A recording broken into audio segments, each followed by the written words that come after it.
800 km au sud du Caire, un temple d'une beauté époustouflante est perché à la limite du vaste désert.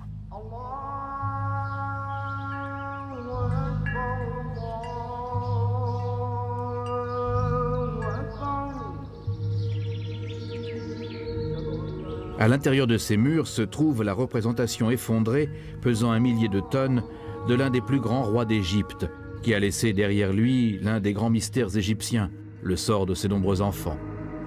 Il s'agit d'une saga, dont certains pensent qu'elle s'achèvera dans un tombeau se trouvant dans la légendaire et reculée vallée des rois.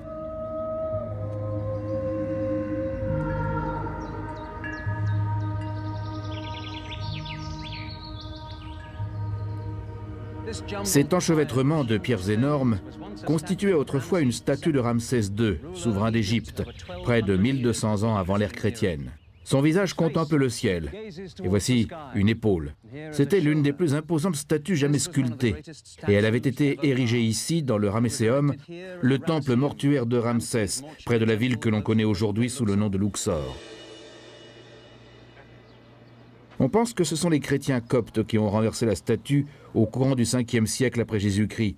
Au fil des siècles, des tremblements de terre ont contribué à détruire plus avant le portrait écroulé du pharaon. Bien entendu, Ramsès a eu le dernier mot. Aujourd'hui, son image n'est certainement pas celle d'une ruine colossale. Cette statue symbolise mieux le rôle de Ramsès II dans l'histoire égyptienne. C'est un roi qui conduit ses armées à la victoire, qui a fait construire les plus incroyables structures à travers l'Égypte. Son règne a duré 67 ans. C'est le deuxième plus long règne d'entre tous les pharaons. Et quand il meurt, l'histoire se souvient de lui comme Ramsès le Grand.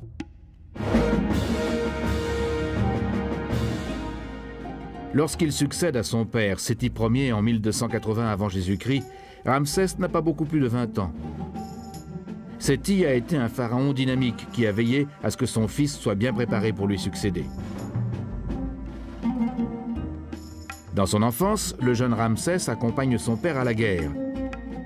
Il apprend de première main à commander une armée. Encore jeune homme, il apprend les techniques d'ingénierie. Il supervise les carrières de pierre d'où sont extraits les obélisques qui vont décorer les temples égyptiens. La préparation porte ses fruits. La stabilité et les accomplissements du règne de Ramsès II en tant que pharaon sont inégalés. L'adolescent qui suivait son père dans la bataille devient un guerrier déterminé qui défend l'Égypte contre les menaces extérieures. Ramsès a également fait ses classes comme ingénieur.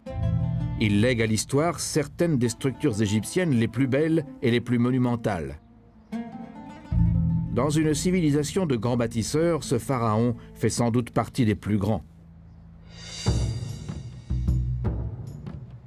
Plus de 3000 citoyens égyptiens sont employés rien que pour tailler la pierre pour le temple magnifique qu'il se dédie à lui-même, le Ramesséum. Et dans les falaises imposantes qui surplombent le Nil nubien, Ramsès a gravé l'un des plus grands monuments dédiés à l'ego, le temple d'Abou Simbel, à la beauté saisissante. 4 statues colossales du pharaon lui-même se dressent hautes de 20 mètres. Eh bien, je pense que, en fait, Ramsès s'inscrit parmi les grandes figures de l'histoire de l'Égypte ancienne. Ce n'est pas le plus grand roi, certainement, mais c'est l'un des grands rois de l'Égypte ancienne. Il a bien marqué son époque, d'abord par un règne long, 67 ans de règne. C'est un règne considérable dans l'histoire de l'Égypte ancienne.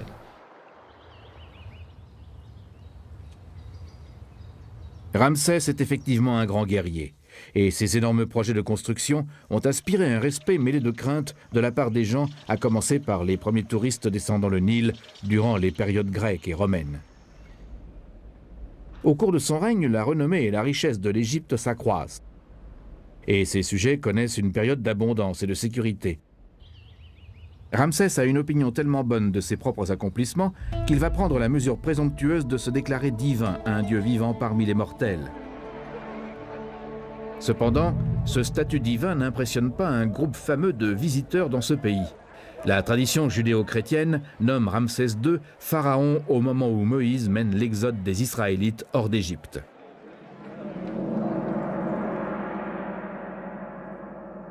Certains des plus grands accomplissements de Ramsès sont peut-être ses prodigieuses prouesses dans le domaine de la paternité. La belle Néfertari est son épouse la plus connue. Cependant, il a de nombreuses autres reines officielles, des épouses secondaires et des concubines. Avec toutes ces femmes, Ramsès engendre plus d'une centaine d'enfants qu'on lui connaît, dont au moins 50 fils.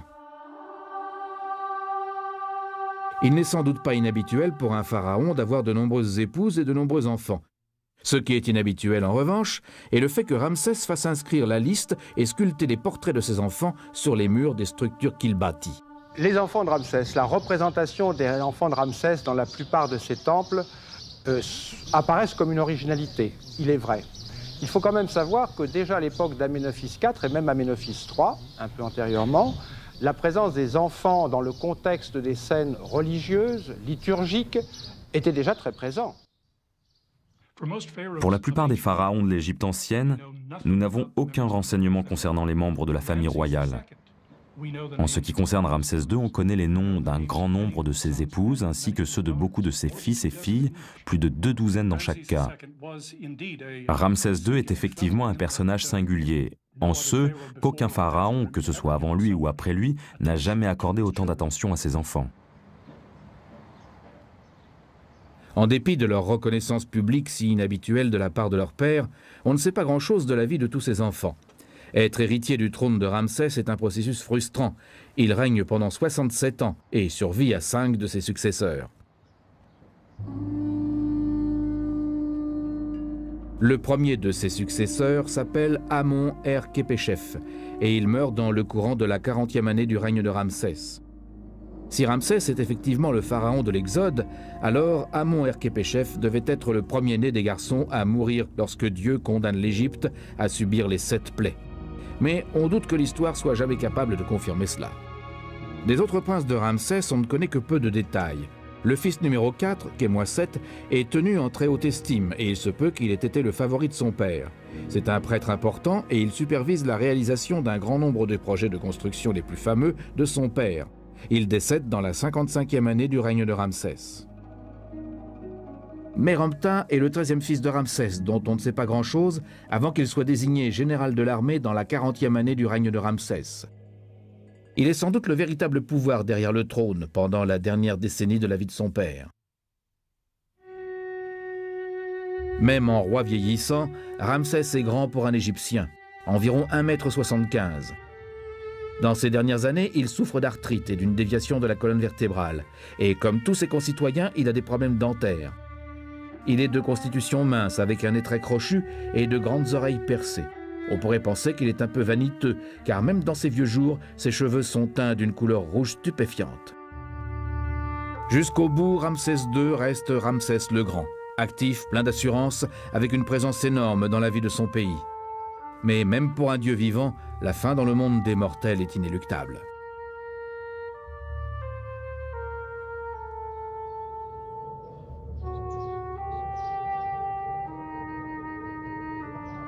En 1213 avant Jésus-Christ, Ramsès II meurt finalement vers l'âge de 90 ans. Sachant que l'espérance de vie en Égypte dépasse à peine 30 ans, il se peut que les dieux aient voulu ainsi révéler aux mortels la nature extraordinaire de leur souverain. C'est son 13e fils, Mérenptah, qui lui succède, régnant pendant 9 ans avant de mourir à son tour. Cependant, on ne connaît que 2 des tombes des nombreux autres fils de Ramsès. Tous les autres ont disparu, ce sont les princes perdus de l'Égypte.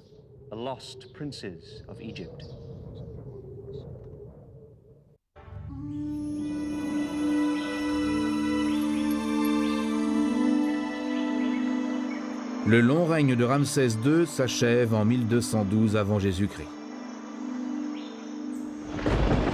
C'est certainement une période de grande tristesse en Égypte.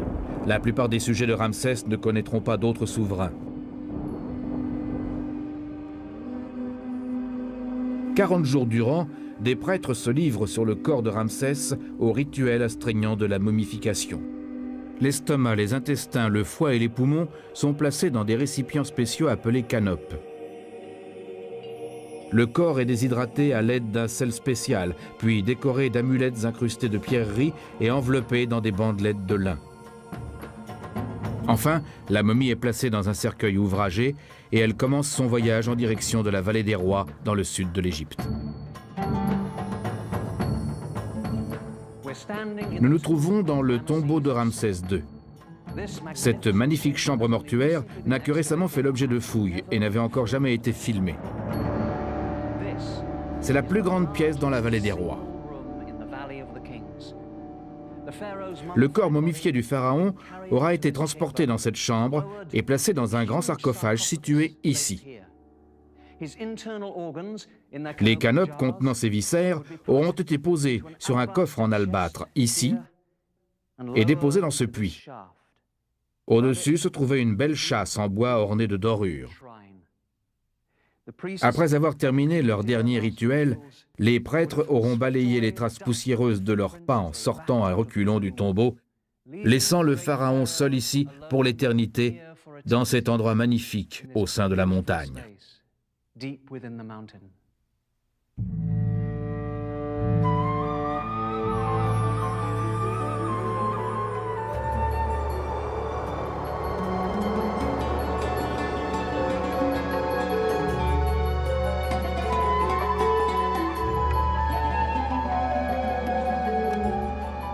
Le monde a vu les trésors magnifiques qui ont été découverts dans le tombeau du pharaon Toutankhamon, mort un peu plus d'un siècle avant Ramsès.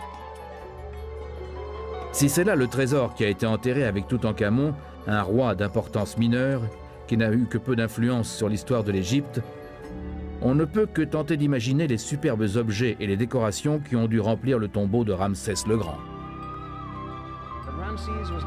Mais Ramsès n'a pas eu de chance dans le choix de sa dernière demeure.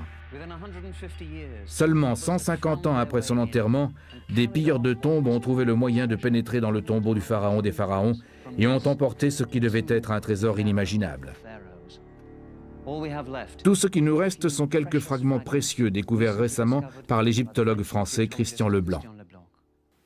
Alors, la tombe de Ramsès II a livré un certain nombre d'objets qui appartenaient à l'équipement funéraire du roi. Parmi ces pièces, il y a bien entendu d'abord le sarcophage de Ramsès II, un sarcophage en calcite, albâtre égyptien, qui a permis de regrouper à peu près 450 morceaux de ce type, qui nous donne une idée de ce monument dans lequel avait été placée la momie de Ramsès II. Et puis, il y a aussi, et cette pièce absolument exceptionnelle, qui représente une statuette funéraire de Ramsès II, qui appartenait à cette série de shawapti qui était placée dans la tombe, près de la momie du roi, dans une tombe qui devait être absolument somptueuse et qui devait être une des plus belles tombes royales de la nécropole thébaine. Les pilleurs se sont attaqués au tombeau depuis l'origine des enterrements royaux. Travaillant généralement en bande, ils soudoient parfois les gardiens. Le plus souvent, ils s'introduisent simplement dans les tombeaux par effraction, après que des troubles politiques ou des menaces à la sécurité nationale ont distrait l'attention de ceux responsables de leur protection. À l'exception de ces quelques objets, le grand trésor funéraire de Ramsès a disparu. Mais par miracle, la momie de Ramsès n'a pas été touchée. Les prêtres qui considéraient les momies comme des dieux prennent des mesures drastiques pour protéger la dépouille de Ramsès de toute profanation. Avec le cadavre de son père, Séti, et de beaucoup d'autres rois, la momie de Ramsès est transportée en secret vers un ancien tombeau, tombé dans l'oubli depuis longtemps, situé à moins d'1,5 km de la vallée des rois. À cet endroit, le corps de l'un des plus grands pharaons d'Égypte est déposé sans cérémonie et entassé avec d'autres momies royales. Sa dernière demeure secrète est si proche et en même temps si éloignée de l'endroit somptueux réalisé avec art pour contenir sa dépouille. Son propre tombeau majestueux est désormais abandonné et sans défense. Le dernier outrage a été infligé dans les siècles suivant l'arrivée de la momie du pharaon ici, par les rares tempêtes du désert qui ont alors sévi, et elles ont rempli ce tombeau d'eau. Les peintures magnifiques et les gravures qui autrefois couvraient toutes les surfaces ont été dévastées. Le plâtre est tombé des murs, les sculptures sur roc se sont effondrées et les débris apportés par les inondations ont progressivement rempli le tombeau jusqu'au plafond. Ceux qui ont découvert cet endroit pouvaient à peine s'y faufiler.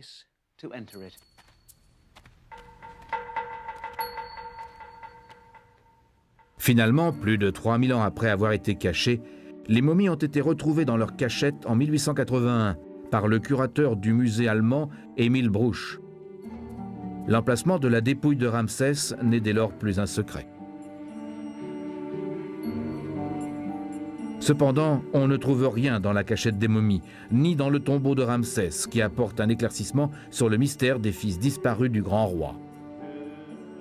Comment ces princes, dont l'existence a été tellement bien documentée, ont-ils pu disparaître de l'histoire? Il faudra attendre plus d'un siècle pour trouver une réponse éventuelle. Cette réponse suggère que les fils de Ramsès se trouvent peut-être à quelques minutes de marche du tombeau de leur père depuis le début. En sortant du tombeau de Ramsès vers la vallée des rois, on s'aperçoit qu'il y a de la compagnie. Il y a 61 autres tombeaux ici. À quelques minutes de là, en montant, on trouve le légendaire tombeau de Toutankhamon. Séti Ier, le père de Ramsès, est enterré ici. Mérenptah, son fils, est tout près. Mais où sont les tombes des nombreux autres fils de Ramsès? Eh bien, à une trentaine de mètres de là se trouve le tombeau baptisé KV5. Et il se peut que KV5 détienne la réponse à cette question.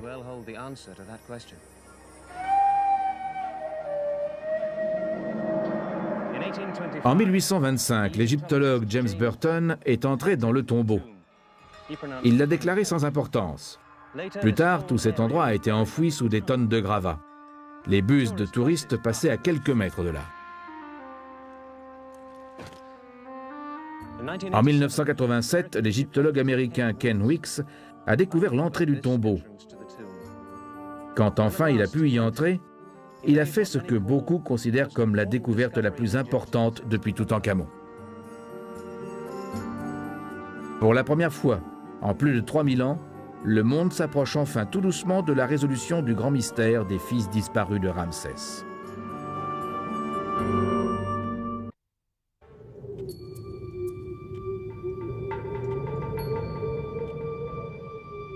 Pendant 450 ans, on enterre les pharaons d'Égypte dans une gorge déserte pour les mettre à l'abri des pilleurs de tombes. On a commencé à connaître cette gorge sous le nom de Vallée des Rois. Ici, 62 tombeaux ont été creusés dans la pierre calcaire. Ces palais souterrains sont décorés avec de somptueuses sculptures et peintures.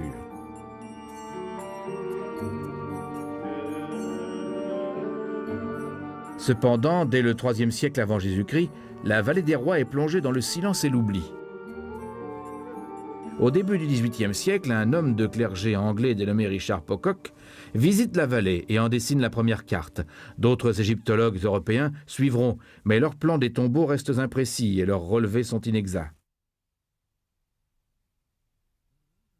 Dans les années 1970, le docteur Ken Weeks, un égyptologue américain, décide d'entreprendre la première cartographie de la Vallée des Rois en se servant de techniques de relèvement reposant sur des mesures extrêmement précises.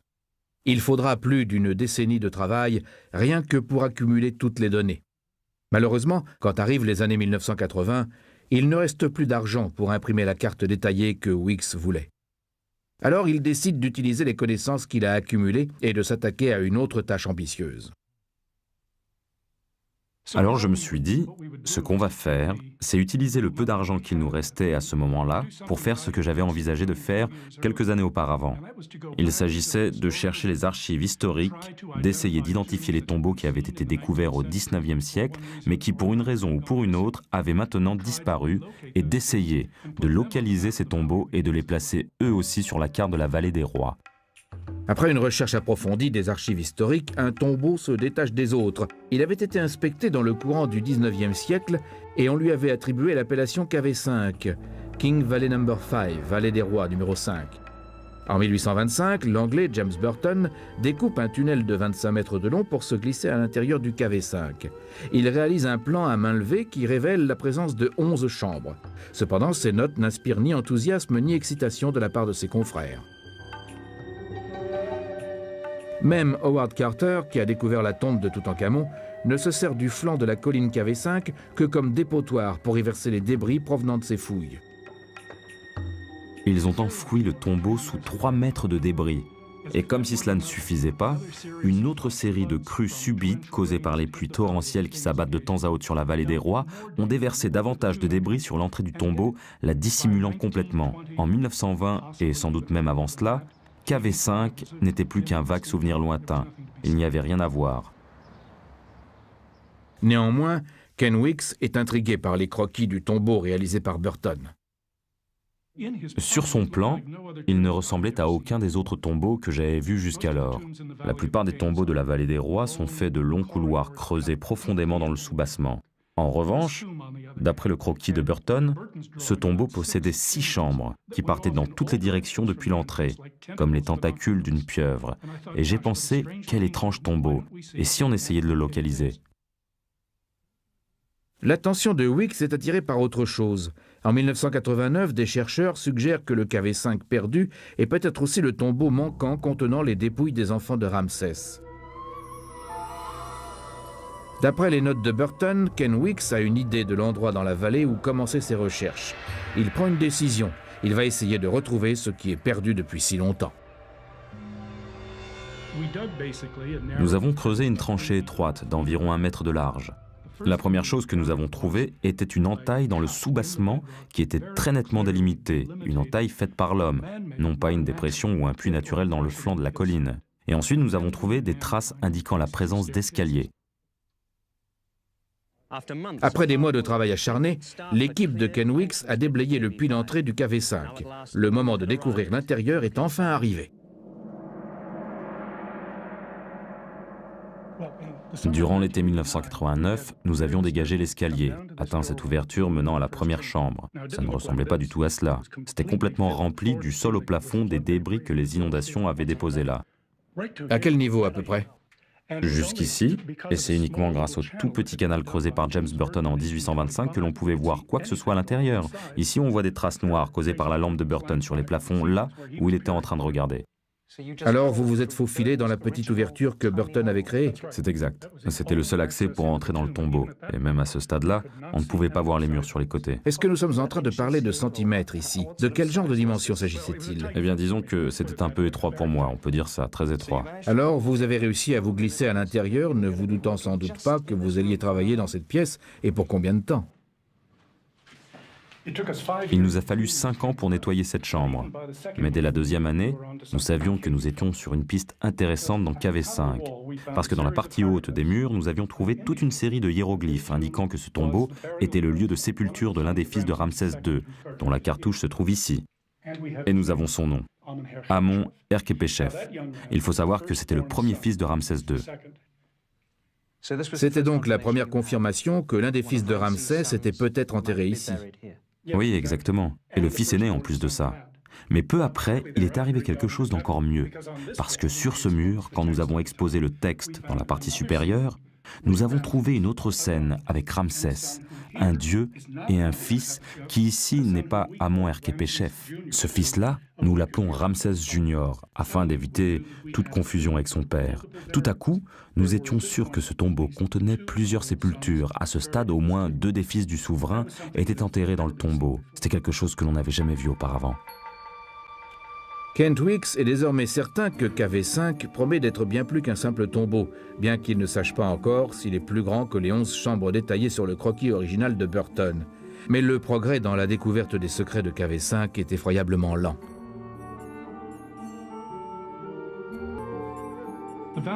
La vallée des Rois reçoit en moyenne 1 ou 2 mm de pluie par an au maximum. Cependant, de temps à autre, peut-être tous les 50, 60, 70 ans, une pluie torrentielle s'abat à cet endroit et cause un désastre. Quand les inondations et les débris atteignent KV5, l'entrée de la vallée, elles peuvent se déplacer à 45-65 km/h, transportant des grosses pierres de la taille de cuisinières et de réfrigérateurs. Les 11 inondations qui touchent KV5 le remplissent complètement de débris, sable, vases et des morceaux de calcaire qui au cours des siècles s'assèchent atteignant une consistance proche du ciment. Enlever des tonnes de débris apportés par les inondations qui remplissent le tombeau s'avère prendre énormément de temps. Les techniques pour retirer la terre du tombeau ou de n'importe quel site archéologique en Égypte n'ont pas beaucoup changé dans les 100 dernières années. Nous utilisons toujours des paniers, ceux-ci sont faits de vieux pneus, nous les remplissons à l'aide de truelles, de pelles ou de pioches, peu importe, et les portons à la main en faisant la chaîne jusqu'à l'entrée du tombeau.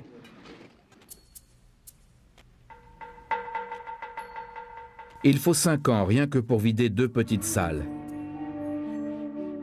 Bien qu'il ait découvert les noms de 2 des fils de Ramsès, Kent Weeks n'a rien trouvé d'autre. Maintenant, la chambre numéro 3, un peu plus grande, attend d'être nettoyée. Ce que Weeks va découvrir dans cette partie du tombeau va récompenser toutes les années de patience et de travail acharné.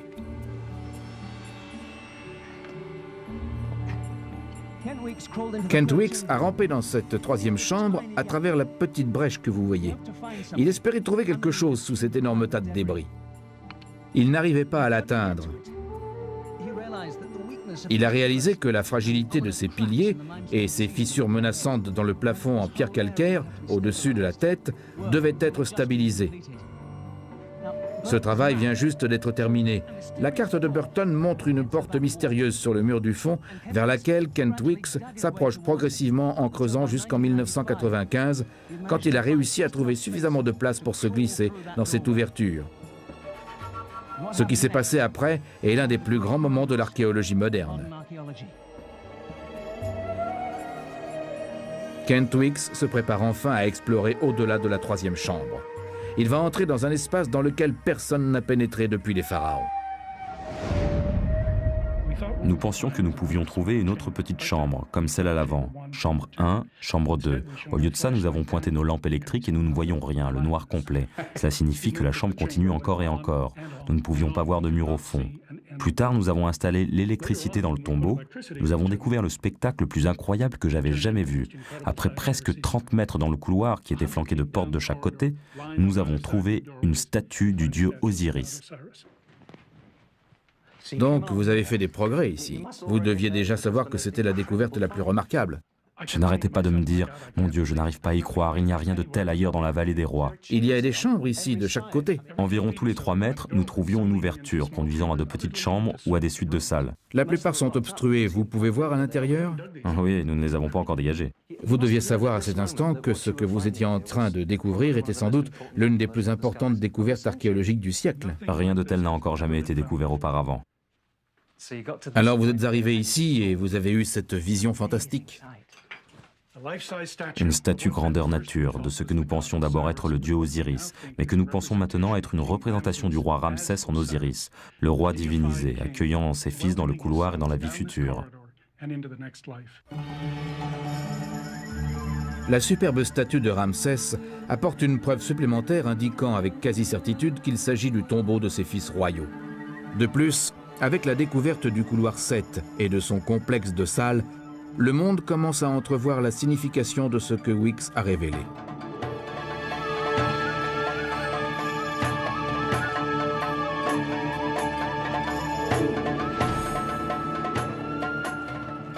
La plupart des tombeaux de la vallée des rois ne contiennent pas plus de 8 pièces.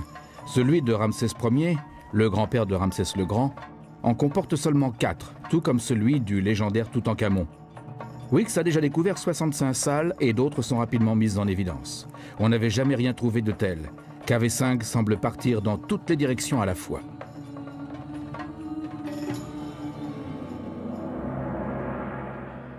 Ce couloir me laisse perplexe.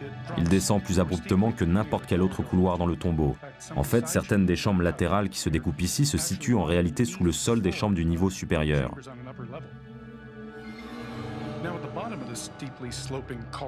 Au pied de ce couloir en pente raide, tout à coup on descend 4 marches et on se trouve dans un autre grand hall avec des piliers. Ici on a 3 piliers au centre de cette salle rectangulaire. Il s'agit d'ailleurs d'un bon exemple de la stratigraphie à laquelle on fait face dans KV5. Cette chambre est remplie comme l'autre jusqu'au plafond de débris déposés par les inondations. Vous pouvez voir les différentes couches. Tout au fond du tombeau, les débris des inondations continuent de poser problème.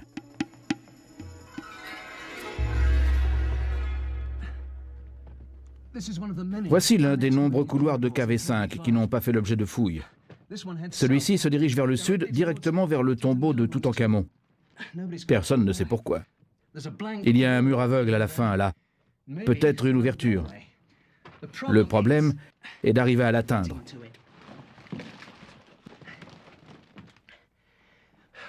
Avec toutes ces chambres et ces couloirs, ce tombeau fait presque la taille de la moitié d'un terrain de football. Et il est entièrement rempli de ces débris. Derrière ce mur, ils trouveront peut-être d'autres vestiges de poterie, de canopes, peut-être même des cadavres momifiés. Certains de ces débris sont aussi durs que du béton. Une excavation mécanique est hors de question. Tout cela, c'est-à-dire des tonnes et des tonnes de débris, doit être dégagé à la main. Mais les débris des inondations ne sont que l'un des obstacles qui dissimulent encore les secrets de KV5. Je pense que c'est potentiellement l'une des parties les plus intéressantes de KV5. Malheureusement, c'est aussi la plus dangereuse, parce qu'elle est située sous la route qui est empruntée par les bus de tourisme depuis 40 ans. Tout son plafond s'est effondré. Ce serait un projet extrêmement onéreux, mais je suis prêt à vous parier que si l'on était capable de le faire, on trouverait la preuve ici, peut-être sous la forme d'un sarcophage, peut-être un autre élément de matériel funéraire, démontrant clairement que cette chambre 5 est l'endroit où l'un des fils du roi est enterré.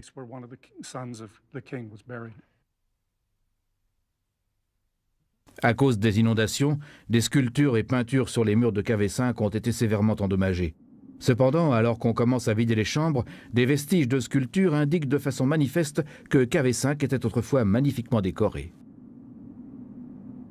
La sculpture de ce mur nord, ici dans le couloir 7, est absolument spectaculaire. C'est l'un des meilleurs exemples de sculpture en relief que l'on ait dans le tombeau. Bien sûr, à l'origine, il était peint et tout ce qui nous reste maintenant sont les contours. Malgré cela, vous pouvez voir l'exécution soignée dans cette silhouette d'un fils, dont le nom a malheureusement disparu. Cette fois encore offert en cadeau par son père Ramsès II au milieu d'un tas d'offrandes pour les dieux. En l'occurrence, Khaniou et la déesse Hathor, dont le beau visage est élégamment sculpté. Cependant, une chose étrange se produit dans ce couloir à cet endroit précis. Jusque-là, nous avions de beaux reliefs sculptés. Cela s'arrête et au lieu de ça, à partir d'ici, les murs deviennent rugueux. Ils ont été, comme on dit, préparés pour le plâtrage. Je n'ai pas la moindre idée sur la raison expliquant cela, excepté une possibilité. Peut-être qu'à l'origine, le couloir s'arrêtait à cet endroit, n'allait pas plus loin. Et ensuite, le couloir a été prolongé. Le tombeau a été agrandi afin de fournir des sépultures supplémentaires pour les autres fils de Ramsès II qui l'avaient précédé dans la mort. Alors que toujours plus de sculptures endommagées sont découvertes dans le tombeau, le travail consistant à leur restituer leur forme originelle a été assuré par Suzanne, l'épouse de Kent. Elle a laborieusement effectué des calcages détaillés qui sont étudiés afin de recréer les sculptures manquantes et les peintures qui les ornaient. Une fois que les lignes manquantes sont redessinées, Suzanne reproduit les couleurs originales à partir de minuscules fragments de pigments retrouvés sur les murs du tombeau. Il s'agit d'un fils de Ramsès. Il porte un vêtement sacerdotal sacré, assez sophistiqué, jaune avec des rayures rouges. Chaque jour est excitant. On ne sait jamais ce que l'on va peut-être voir. Chaque fois que l'on regarde les murs, j'ai beau avoir peut-être déjà dessiné le mur et fixé le mur pendant 10 jours, de temps à autre, la lumière change. Il y a quelque chose de différent que je vois pour la première fois. Nous pouvons enfin, après 3500 ans, à nouveau admirer les peintures qui autrefois mettaient ce tombeau en valeur.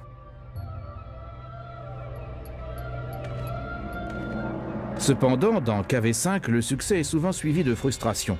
Le tombeau semble se jouer des Wics, comme si le grand Ramsès lui-même s'efforçait de dissimuler la clé du mystère de ses fils disparus. Nous savons qu'à l'origine, ce tombeau était magnifiquement décoré avec des bas-reliefs peints de couleurs brillantes, mais à cause des inondations, une grande partie de la peinture et du plâtre ont été emportés par les eaux. Et c'est d'autant plus frustrant dans cette scène dans la seconde chambre. Nous avons Ramsès II, une silhouette de son fils, et juste au-dessus du fils, nous pouvons seulement discerner des hiéroglyphes, le fils du roi de son corps, et le nom a disparu. Nous n'avons pas la moindre idée de qui il peut s'agir. Étant donné le titre, la silhouette du fils, nous étions très excités par cela. Il peut s'agir du fils numéro 6, numéro 7 ou numéro 8 sur notre liste des gens enterrés dans ce tombeau. Nous étions si près du but, mais l'avons raté de peu. Après 10 années de fouilles, KV5, avec plus de 100 chambres, s'est avéré être le tombeau le plus grand à la conception unique de la vallée des rois et sans doute de toute l'Égypte. Il est évident qu'il a été construit par Ramsès II et petit à petit, on commence à accumuler les éléments de preuve indiquant qu'il a effectivement créé ce tombeau pour ses nombreux fils.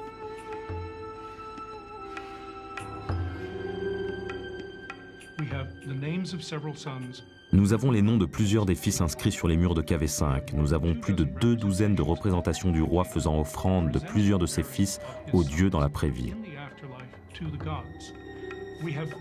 Nous avons des objets funéraires, des canopes qui ont été découverts dans plusieurs chambres de KV5 et qui comportent les noms et titres de 5 des fils de Ramsès II. Kent Weeks trouve bientôt des preuves de nature beaucoup plus personnelle.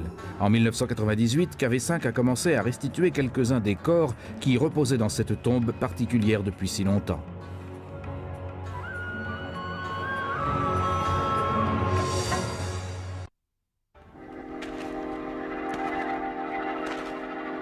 Comme dans tout bon mystère, ce qu'il faut pour résoudre KV5 est un corps. Après 9 ans de recherche, Kent Weeks en a finalement trouvé un.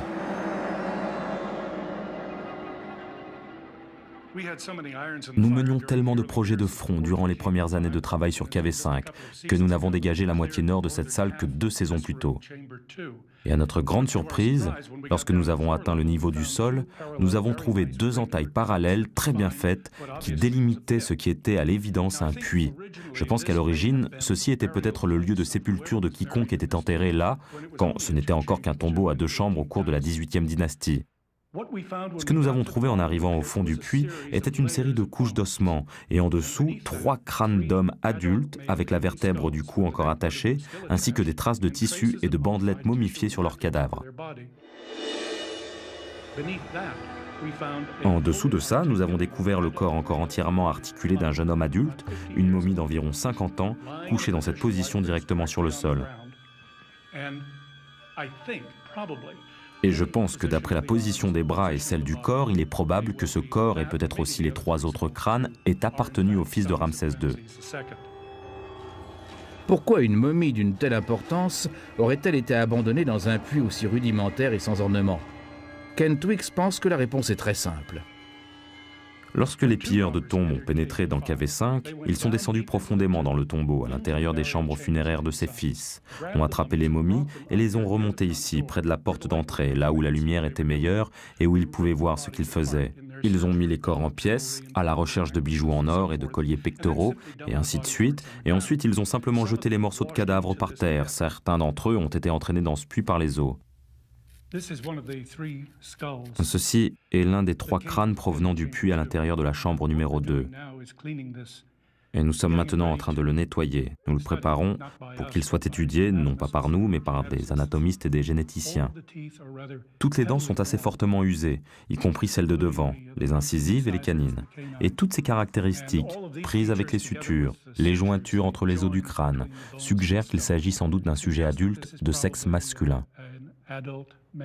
Bien entendu, ce que nous voulons maintenant, c'est essayer de déterminer si nous pouvons y arriver, si ce crâne appartenait à un individu qui était apparenté aux autres cadavres dans le tombeau. Nous aimerions vraiment beaucoup leur trouver un lien de parenté avec Ramsès. Tous ceux qui ont vu une photographie de la momie de Ramsès ou même en fait une représentation de Ramsès dans l'art égyptien reconnaissent le fait qu'il est représenté avec un nez très proéminent. Et cela pourrait être l'une des caractéristiques anatomiques que nous rechercherions afin d'essayer de déterminer des relations. L'analyse scientifique du crâne n'est que l'une des nombreuses tâches qui ne peuvent être accomplies dans la poussière et sous la chaleur de la vallée des rois. Certains des travaux les plus exigeants dans la découverte des secrets de KV5 ne s'effectuent pas du tout ici dans le tombeau, mais plutôt dans un bureau au Caire.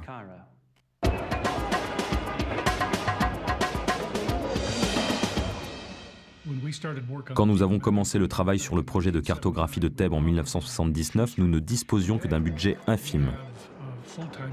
Aujourd'hui, nous avons du personnel à temps complet, 8 employés sur ce projet et du personnel composé de volontaires à temps partiel et d'employés à temps partiel qui sont éparpillés à travers le monde. C'est un projet très diversifié et ce qui est amusant pour un archéologue de nos jours, c'est en fait d'essayer de réunir toutes ces spécialités disparates. Pourriez-vous remonter cette section? Ce que j'aimerais faire, Sommer, c'est jeter un coup d'œil à ce détail.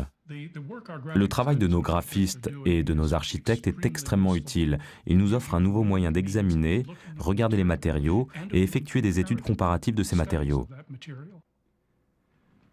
Nous voulons réaliser un CD-ROM sur la nécropole de Thèbes, en nous servant des photographies que nos employés ont rassemblées, des dessins architecturaux que nous avons préparés, et bien sûr des matériaux historiques également. On pourra par exemple s'arrêter sur un site tel que le temple de Luxor sur la rive Est, et on pourra générer toute une série de dessins en 3 dimensions montrant les différentes étapes dans la construction de ce temple. Ceci est bien sûr KV5. Nous pensions pouvoir produire quelque chose qui soit non seulement utile aux chercheurs, mais qui puisse être également amusant et excitant pour les écoliers, par exemple, des enfants de 8-9 ans qui étudient l'égyptologie à l'école pour la première fois. En dépit de tous ces efforts, Kent Weeks est le premier à admettre qu'il y a encore beaucoup à faire dans KV5. Le travail est lent et astreignant et la tâche n'arrête pas d'augmenter. Jusqu'à présent, 150 salles ont été découvertes et seulement 7% d'entre elles ont été dégagées. Cependant, une chose est maintenant sûre. En 3000 ans de construction de tombeaux dans l'Égypte ancienne, il n'existe rien qui ressemble même vaguement à KV5, que ce soit par sa taille ou par son incroyable conception. Pourquoi Ramsès II a-t-il apparemment créé un mausolée si inhabituel pour ses nombreux fils? Kent Weeks pense avoir trouvé une réponse.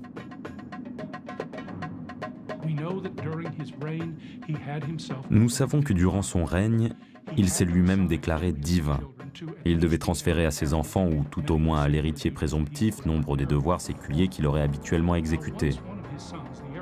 Dès lors que l'un de ses fils, l'héritier présomptif, était sacré pharaon séculier, il n'était plus simplement un fils qui devrait un jour hériter du trône. Il était un sous-roi. Il faut enterrer un sous-roi de manière un peu plus élaborée. Nombre de ses autres fils, qui chacun à leur tour avaient occupé cette étrange place de sous-roi, sont morts avant lui et ils ont été enterrés dans ce très curieux tombeau.